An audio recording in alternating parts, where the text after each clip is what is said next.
बहुत समय पहले की बात है। पालमपुर नाम का एक गांव था। उस गांव के पास एक बहुत भयानक जंगल था। यह जंगल बहुत बड़ा और बहुत ही घना था, जिसमें एक चुड़ैल रहती थी।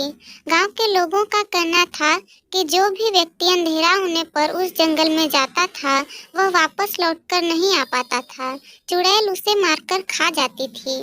इसलिए सभी वहां जाने से डरते थे। अगर कोई जाता भी था तो वह अंधेरा होने से पहले ही लौट आता था। उसी गांव में दो मित्र रहा करते थे, जिनका नाम चंदन और सुरेश था। दोनों में बहुत अच्छी मित्रता थी। एक दिन चंदन के लिए रिश्ता आता है। तब चंदन की माँ चंदन और उसके मित्र से कहती है कि तुम दोनों वहां जाकर लड़की को देख आओ, पर ध्यान रहे अंधेरा होने से पहले ही लौट आना। तब दोनों कहते हैं, ठीक है माँ, हम चले जाएंगे और अंधेरा होने से पहले ही लौट आएंगे। अगले दिन दोनों मित्र लड़की देखने के लिए घर से निकल जाते हैं। चंदन को लड़की बहुत पसंद आती है। दोनों खुशी से बातें करते हुए धीरे धीरे घर की ओर चल दिए। जब घने जंगल के पास पहुँचे, तब उन्होंने देखा कि शाम हो रही है। तब वे जल्दी जल्दी घर आने लगे। कुछ ही समय में अंधेरा हो गया। वे थोड़े डर भी रहे थे, किंतु वे जल्दी जल्दी घर जा रहे थे। तभी वहाँ एक चुड़ैल आ जाती है। चुड़ैल के हाथ में एक बहुत बड़ा चाकू होता है। चुड़ैल कुछ दूर उनका पीछा करती है। फिर उसके बाद वह चंदन के ऊपर हमला करती है, जिससे चंदन जमीन पर गिर जाता है। तभी सुरेश की नज़र अचानक चंदन पर पड़ती है। वह थोड़ी देर के लिए रुक जाता है। फिर अपने मित्र को इस हालत में देखकर वह बहुत दुखी होता है। जब सुरेश ने चंदन को इस हालत में देखा, तब उसके अंदर से चुड़ैल का डर जैसे खत्म ही हो गया था। वह चुड़ैल के पास गया और उससे बोला, तुमने मेरे मित्र को मार डाला, तो अब मैं जिंदा रह के क्या करूँगा? इसलिए तुम मुझे भी मारकर खा जाओ। यह सुनते ही चुड़ैल एक सुंदर स्त्री के रूप में बदल जाती है।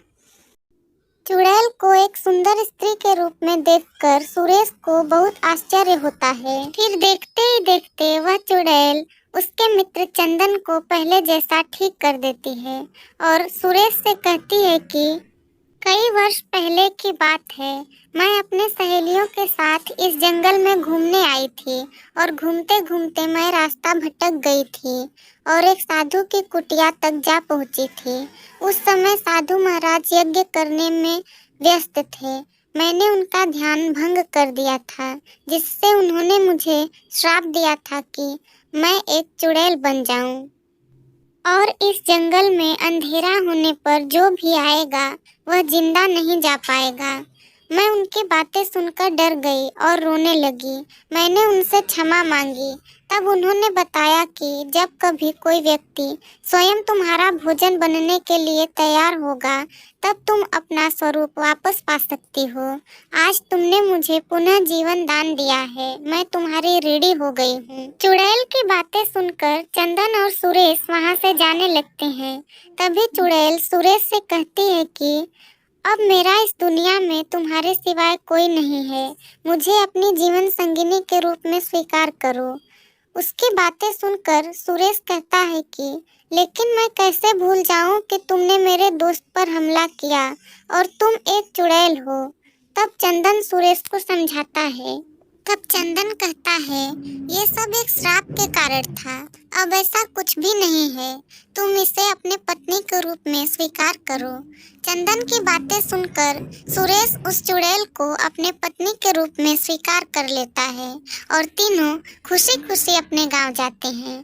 पहली बार ऐसा हुआ था कि गांव में कोई व्यक्ति रात होने पर जंगल से वापस आया हो। अब उस जंगल से चुड़ैल का डर हमेशा के लिए खत्म हो चुका था।